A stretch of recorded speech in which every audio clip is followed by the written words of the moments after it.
Welcome to my channel. Today, we are diving into the political saga surrounding Donald Trump's administration as he builds his cabinet and navigates the turbulent waters of his second term. From Matt Gaetz' rocky nomination to Attorney General to Trump ambitious, and often controversial, plans for America's future, we have got a lot to unpack. Let's take a closer look at the developments that could shape his presidency and the larger political landscape. First, let's talk about Matt Gaetz, the Florida congressman and staunch Trump ally. For the MAGA faithful, Gaetz seemed like the perfect pick for U.S. Attorney General.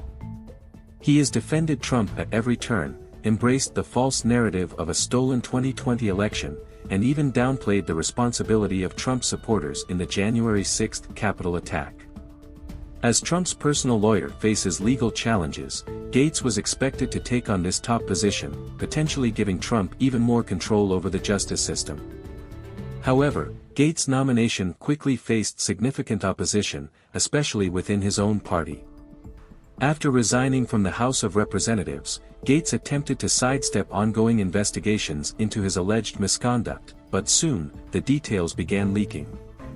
Allegations surfaced that he had paid women for sex, including a 17-year-old, though Gaetz denied the accusations. This rocked his nomination to its core. Despite his unwavering loyalty to Trump, Gaetz's confirmation was not guaranteed. Even Republican senators, who are generally aligned with Trump, found it hard to support his nomination due to the growing scandal. When the House Ethics Committee finally released its report, confirming some of these allegations, the pushback from Republicans was swift and severe.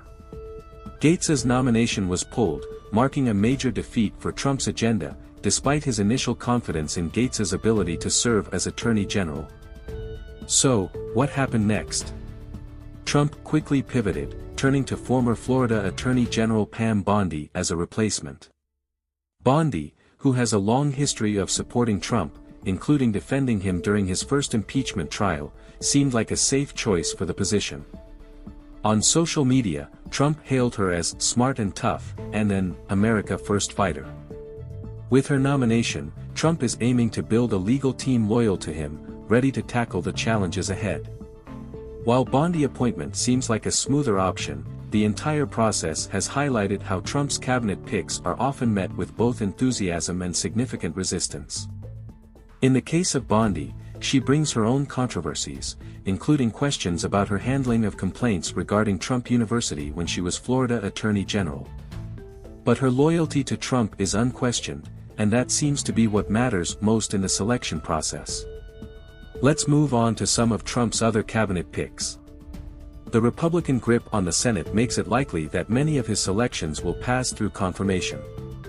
For Secretary of State, Trump has chosen Senator Marco Rubio, a figure who, despite some past jabs from Trump, is well-positioned to serve in this role.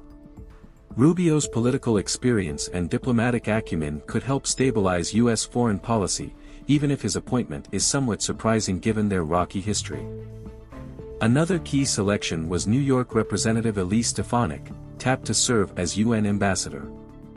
Stefanik is known for her combative stance on international relations, making her a fitting choice for Trump's more adversarial foreign policy approach.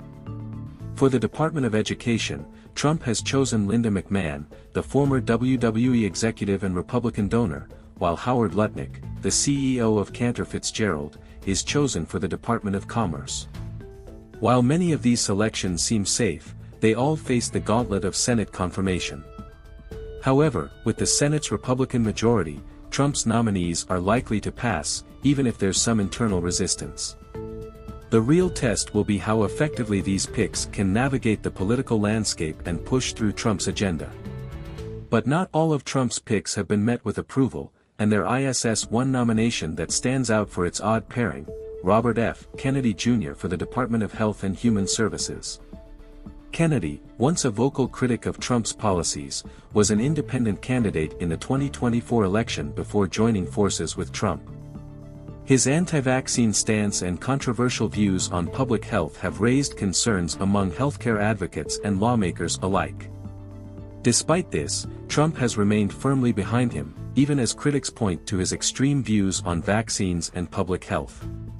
In addition to Kennedy, Trump's choice of Tulsi Gabbard for Director of National Intelligence has stirred controversy. Gabbard, a former Hawaii congresswoman, has shown unusual support for some of America's adversaries, including Syrian President Bashar al-Assad.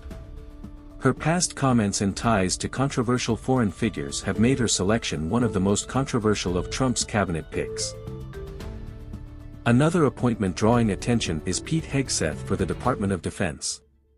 A former Fox News host with little experience in military leadership, Hegseth's nomination has drawn criticism for his lack of qualifications. His controversial views on women in combat and allegations of sexual assault and financial mismanagement have only added fuel to the fire. Despite these concerns, Trump's loyal allies in Congress are working to secure his confirmation. The trend in Trump's cabinet selections is clear: loyalty is the #1 priority. Trump has made it clear that he wants people who will stand by him no matter what, people who will help him push through his agenda and ignore the constraints of expertise or experience. As CNN's Jim Acosta noted, Trump seems to be embracing a kind of post-expertise presidency, one where experience and education are secondary to loyalty and political alignment. This approach, however, comes with risks. The Gates debacle is a reminder that some of Trump's picks may not be easy sells. With a divided Congress and growing opposition from even his own party, Trump's second term could be full of challenges in getting his team confirmed and implementing his policies. Moving beyond cabinet picks, Trump's presidency is already marked by ambitious and often controversial proposals.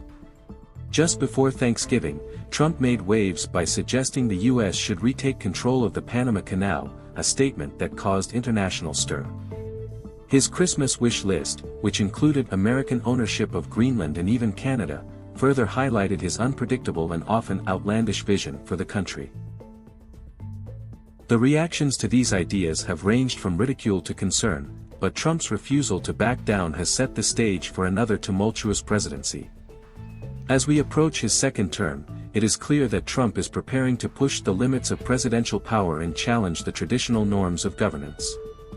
In his first term, Trump faced legal challenges, scandals, and public criticism, but he managed to push through many of his policies. As he enters his second term, Trump seems determined to do the same, but with a government that is even more firmly under his control, including judges and cabinet members who will advance his agenda.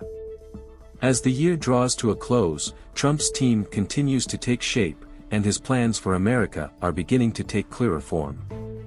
Whether or not they succeed will depend on how effectively he can navigate the political battles ahead, but one thing is certain: Trump is not backing down. Stay tuned with us for more updates as we continue to follow the developments of Trump's presidency and the ongoing challenges he faces in shaping his second term.